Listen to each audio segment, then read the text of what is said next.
शनिवार को पीएम नरेंद्र मोदी हैदराबाद पहुंचे। प्रधानमंत्री मोदी ने सिकंदराबाद परेड ग्राउंड में विश्व रूप महासभा में हिस्सा लिया। प्रधानमंत्री नरेंद्र मोदी को अपने बेहद करीब देखकर मंच पर एमआरपीएस के संस्थापक अध्यक्ष कृष्ण मडिगा के आंसू छलक पड़े।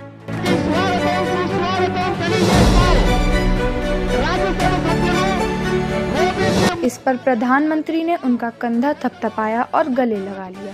प्रधानमंत्री भी भावुक हो गए। इस मौके पर प्रधानमंत्री ने अपने भाषण की शुरुआत तेलुगु में बोलकर की। प्रधानमंत्री नरेंद्र मोदी ने सभा में कहा कि मंदा कृष्ण मडिगा मेरे छोटे भाई जैसे हैं। प्रधानमंत्री ने कहा कि मुझे बड़े प्रेम से इस बैठक में आमंत्रित किया गया। पीएम मोदी ने तेलंगाना मडिगा समुदाय को बधाई दी। उन्होंने इतना जज्बा दिखाने के लिए मडिगा समुदाय को विशेष रूप से धन्यवाद दिया।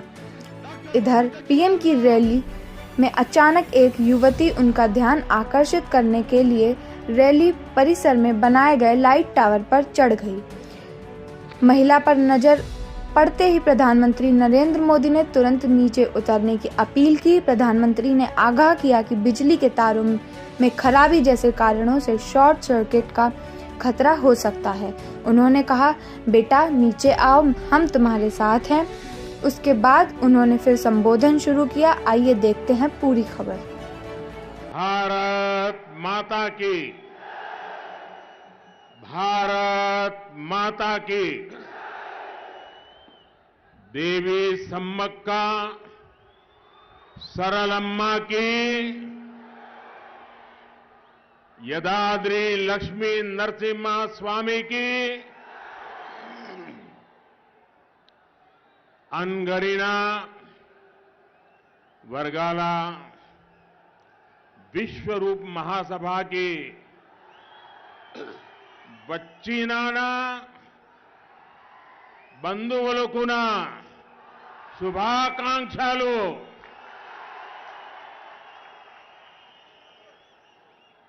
जी किशन रेड्डी जी,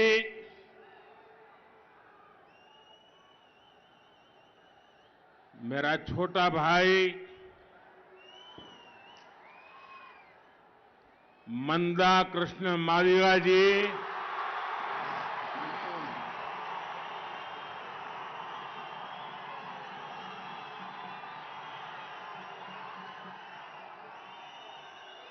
दूर दूर से आए मादिगा समुदाय के मेरे भाइयों और बहनों, उनके इस माहौल में जब हम अपने परिवार के बीच होते हैं तो खुशी दोगुनी हो जाती है। मैं तेलंगाना के दलित समुदाय का, तेलंगाना के मादिगा समुदाय का इस विशेष आयोजन में अभिनंदन करता हूं। मैं मेरे छोटे भाई कृष्णा का आभारी हूं। मैं आप सबका भी आभारी हूं, क्योंकि आपने मुझे इतनी आत्मीयता से इस कार्यक्रम में आने का निमंत्रण दिया। तेलंगाना की धरती के महान सपूत श्री गुर्रम जशुआ जी और उनके सामाजिक न्याय के कार्यों को अपनी प्रेरणा मानते हैं। मुझे बताया गया है कि अपने लिखे साहित्य में उन्होंने एक दलित भाई का वर्णन किया था, जिन्होंने काशी में विराजमान बाबा विश्वनाथ को अपनी दुर्दशा बताई थी।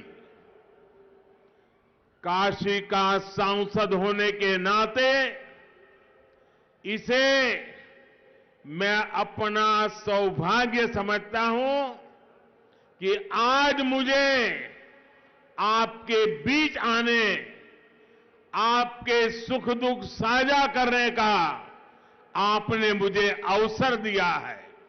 मुझे लगता है कि आज बाबा विश्वनाथ के आशीर्वाद से ही मैं आप सबके बीच उपस्थित हूं.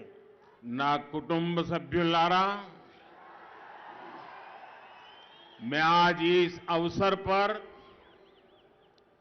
मादिगा समुदाय के अधिकारों की लड़ाई लड़ने वाले टीएन सदा लक्ष्मी जी और टीवी नारायण जी को श्रद्धापूर्वक याद कर रहा हूं. इन महान व्यक्तित्वों ने मादिगा समुदाय के हितों के लिए अपना जीवन खपाया है. मैं उन्हें नमन करता हूं. और मेरा छोटा भाई कृष्णा 30 साल से one life one mission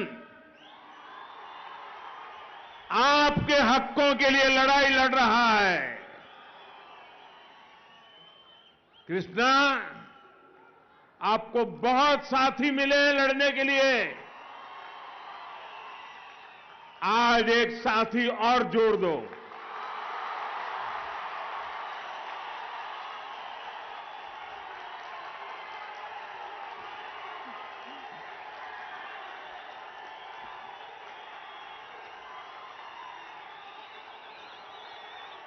मितलारा Madiga समाज के मेरे भाइयों बहनों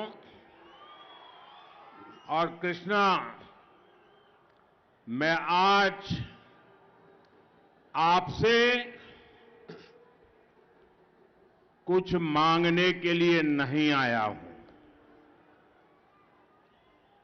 मैं आज आया हूं आपके बीच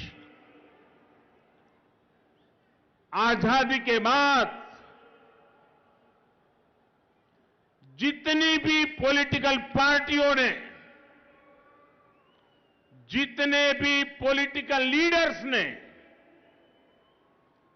आपको वादा किया, आपसे धोखा किया, मैं आज एक पॉलिटिकल बिरादरी का व्यक्ति होने के नाते उनके पापों की क्षमा मांगने के लिए और उनके पापों का प्रायश्चित करने के लिए आया हूं. मादिगा समुदाय के साथ सिर्फ और सिर्फ विश्वासघात किया है. कौन भूल सकता है कि कांग्रेस ने किस तरह तेलंगाना के निर्माण में बाधाएं खड़ी की थी. लेकिन जब अनेक बलिदानों के बाद तेलंगाना बना तो बीआरएस के नेता आपको भूलकर सबसे पहले कांग्रेस के नेताओं को धन्यवाद करने गए. आंदोलन के दिनों में आपसे वादा किया गया था कि किसी दलित को ही तेलंगाना का पहला सीएम बनाया जाएगा. लेकिन राज्य के निर्माण के बाद हर दलित आकांक्षाओं को कुचलते हुए सीएम की कुर्सी पर केसीआर ने कब्जा कर लिया. बीआरएस ने दलितों को जमीन देने का भी वादा किया था. क्या उन्होंने वादा पूरा किया? बीआरएस ने आपको दलित बंधु स्कीम के जरिए हजारों करोड़ रुपया देने की बात कही थी. क्या आपको इसका लाभ हुआ? सच्चाई यह है कि ये स्कीम बीआरएस विधायकों के रिश्तेदारों की स्कीम बन गई है. कोर्ट तक को यह कहना पड़ा कि दलित बंधु स्कीम के लाभार्थियों का चयन निष्पक्ष होना चाहिए. यहां की सरकार ने किसानों के लोन माफ करने का भी वादा किया था. लेकिन किसानों को इसका भी लाभ नहीं मिला। यहां की सरकार ने इरिगेशन स्कीम्स के बदले आप लोगों को इरिगेशन स्कैम दिए हैं। నా కుటుంబ సభ్యులారా,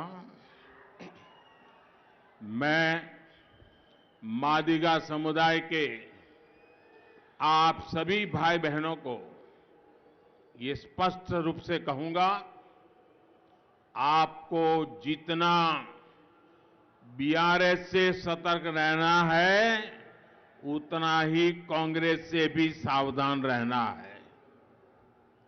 बीआरएस दलित विरोधी है और कांग्रेस भी उसमें जरा भी कम नहीं है। बीआरएस ने नए संविधान की मांग करके बाबा साहब आंबेडकर का अपमान किया, तो कांग्रेस का इतिहास भी कुछ ऐसा ही है।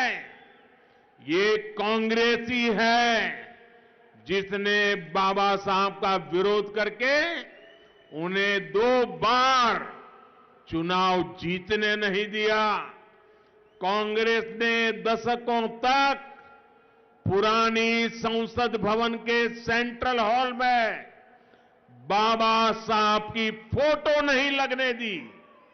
कांग्रेस की वजह से ही दशकों तक बाबा साहब को भारत रत्न तक नहीं दिया गया। सेंट्रल हॉल में बाबा साहब की तस्वीर हो या भारत रत्न, ये तब संभव हुआ जब केंद्र में बीजेपी के समर्थन से सरकार बनी। నా కుటుంబ సభ్యులారా, कांग्रेस ने इन दिनों जिस इंडी अलायंस का छाता खोल रखा है, उसमें बिहार के मुख्यमंत्री जो आजकल जातिवाद राजनीति का झंडा लेकर घूमते हैं, मुझे याद है उन्होंने मेरे करीबी दोस्त और दलित नेता रामविलास पासवान जी का लगातार अपमान किया था। यहां तक कि जब रामविलास पासवान जी को राज्यसभा सीट की बात आई थी, तो वो भी समर्थन देने में आनाकानी कर रहे थे। मैंने रामविलास पासवान जी के बेटे चिराग पासवान में इस दुख को हमेशा महसूस किया है। अभी हमने 2 दिन पहले ही देखा है कि बिहार के उन्हीं सीएम ने विधानसभा में सदन के फ्लोर पर एक और दलित नेता का, वहां के पूर्व मुख्यमंत्री, पूर्व सीएम का अपमान किया है। वहां के पूर्व सीएम जीतन राम मांझी, जो दलितों में भी अति दलित है, जिन्होंने अपने जीवन में बहुत ही संघर्ष किया है, उनको बिहार के सीएम ने बड़े सदन में बुरी तरह अपमानित किया।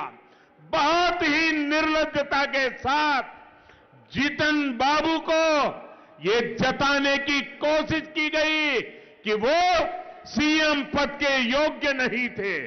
ये अहंकार की भावना, दलितों का अपमान करने की भावना कांग्रेस और उसके सहयोगियों की पहचान है। मादिगा मेरे परिवारजनों, मैं आज बहुत बहुत भावुक हूं। आप कल्पना करिए, कृष्णा ने 30 साल अपनी जवानी पूरी खपा दी। इतना बड़ा आंदोलन अविरत रूप से चलाया। कृष्णा मेरा छोटा भाई है।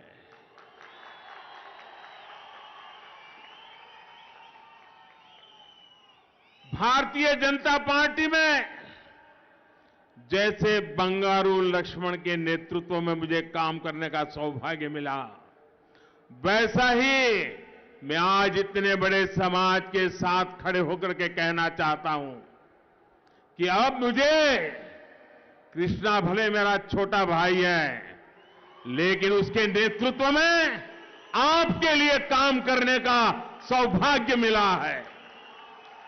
मैं आज